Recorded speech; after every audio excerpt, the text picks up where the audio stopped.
Hi, it's Kyle with GBT's Business Development, and today I have Pat Jacobs, one of our IT and Business Technology Solutions team members, here with us.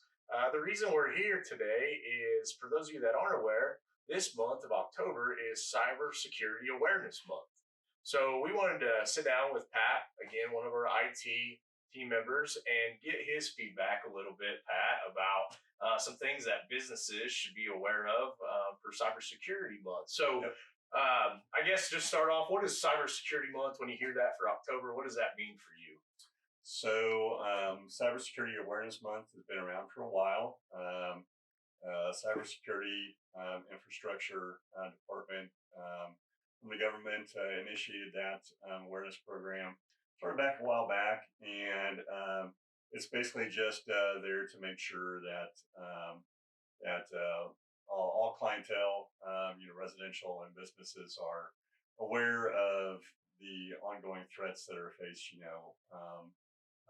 in the digital world right now. So. Yeah, so I mean, everything's pretty much connected to the digital world these days, and I've really seen, read articles and get notifications all the time about ransomwares and stuff like that. So, what have you seen from threats and vulnerabilities? What have you seen? Maybe increases of information that you've seen get put out there that maybe businesses that aren't paying attention aren't aware of increases with cybersecurity and cybersecurity threats. What have you seen increase? Yeah, so ransomware, as you probably have seen, is always evolving, and changing with the different landscapes that are out there. As IT goes along and they are able to mitigate those threats, they evolve and try to reintroduce those out there. But ransomware is not going around or not going away anytime soon. It's very profitable for those folks that are doing it. GDP markets show that they're number 3 in the world for revenue that's being generated. So it's not going away anytime soon, as long as it's profitable for them.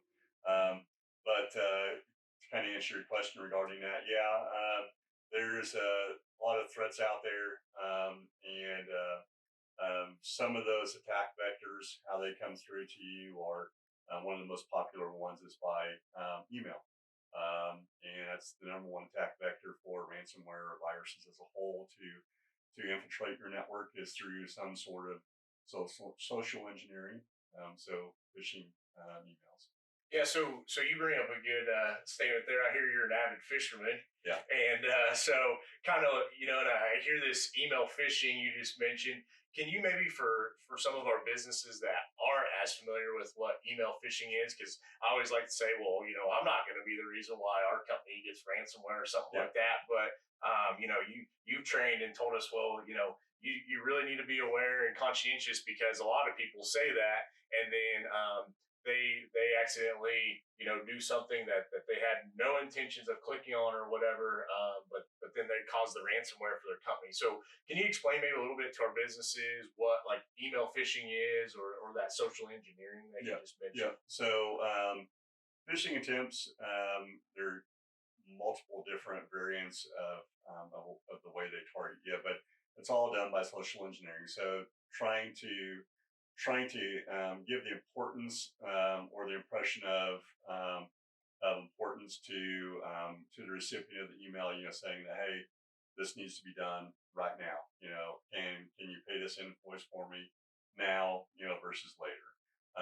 They'll try to persuade information from you. They may try to convince you, that they're from some other company that you're aware of, and ask you for username, password, or whatever it may be. So basically, they're trying to trick you into clicking on their website, or giving you information, or giving them information that is identifiable to your company. Yeah, I that's great points. I know you've done a good job of helping train us, our employees internally, of kind of a level of importance or things that maybe would make our employees want to click on something like, hey, there's a change in our HR policy about vacation time. And that may be something that a lot of employees are, oh, I got to see what the change in vacation time is, and come to behold, you guys are running a training Yeah. session for us and sending out a phishing email. Thank goodness it was internal and something that you work on and train us on, to look for those, maybe that it was coming from an email address that we didn't recognize or Yeah. something like that, to not click on those. But people, they, based off of your trainings, people, the hackers, they really prey, it seems like, on the vulnerabilities or the curiosity of employees, to get them to click on things that been associated with malware and ransomware, Yep. and stuff like that. So, for instance, if let's say that somebody did click on a link that had a ransomware, can you kind of walk through the process of what that may due to a business, or what that ransomware looks like when a business is hit with ransomware? Well, so basically, what ransomware does, as the name implies, when you click on the link, what'll happen is that virus will reach out to what's called their command and control center, and it'll communicate back with that, send an encryption key over to your device, and then start looking at the files that are on there. And typically, ransomware usually hits picture formats like JPEGs, TIFFs, GIFs, things like that. All your office documents, so Word, PowerPoint, Excel, sometimes PDFs. Very rarely does anything with QuickBooks, but for the most part, you're really going to see a hit on your office docs. They'll encrypt those documents same way you would. But unfortunately, you don't have the encryption key, so you can't go in and look at them anymore. You can't do anything with them. They have that encryption key, and so they basically hold your information hostage, until you either pay them to get it back, which we would never suggest that you do, or you recover from a backup, which would be the primary way that you're going to get around what happened. So that's a great explanation about ransomware and stuff. I know, again, it's a buzzword, but a lot of times we hear, we don't always know Yeah. necessarily what ransomware means. You just mentioned something about backups. Mhm. So I know you work with a lot of our business customers that we work with and do IT services for, managed IT and etc. Um, since you hit on backups, I guess, what are some of the things that when you go out to a business to do an evaluation of their IT situation, their scenario, what they kind of have, what are some things that you look for, that businesses make sure that they include, that they have, to ensure that if they would get hit with the ransomware, that they're protected and stuff. I'm going to assume backup is one of those, since you It is, mentioned yeah. that. Yeah. So can you maybe hit like on maybe the top two, three, four things that you recommend for Yeah. every business? So all starts at the perimeter, where all your information comes in from the outside, which would be a firewall. So, and like you've alluded to in the past, you can look at the firewall as that's a door coming into your house, and that's where you're letting traffic in, traffic out, and so that's a key critical component to your overall security posture of your network. Yeah, we're not talking about a physical wall that's No. going to block a fire. We're talking about a Yeah. network side of a firewall. Yeah, an So, appliance. yep. Yep. Yep. So something of that nature, so that we can actually scrub all the traffic going in and going out of your network, because outbound is just as important as inbound. That would be one of the first things to look at. Backup is very important, because if you don't have backups that are offsite, and that are air gapped, and that are known to be good for recovering, then you're already putting yourself behind the eight ball. So one of the issues that we've seen in the past with some backup platforms is you're not doing like a screenshot verification. So you're not actually making sure that those backups are recoverable when you actually need them. Because if you're not doing some kind of testing, then you don't know for sure that it's actually going to work.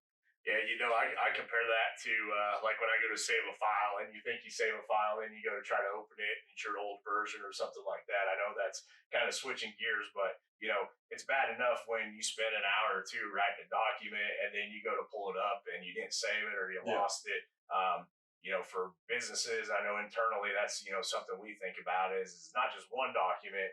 It's the whole life of what your Yeah. business is doing or all the documents that you have stored. So that's why backups are really important, and then making sure also, like you mentioned, that they're actually getting copied, and that you have proof that yes, what we did yesterday is got backed up on these offsite Yeah. devices or cloud. I'm Yeah. assuming some cloud backup devices and stuff like that. So we mentioned firewall, we mentioned backup. Anything else? Just, and I know there's a million things. Yeah. I enjoy listening to you and about all the different things IT related. But is there any other major things that when you're out there that you really try to make businesses aware of? Hey, you Yeah. really need this. Yeah. So a couple other things. A very robust, some kind of EDR platform. So EDR standing for endpoint detection and response.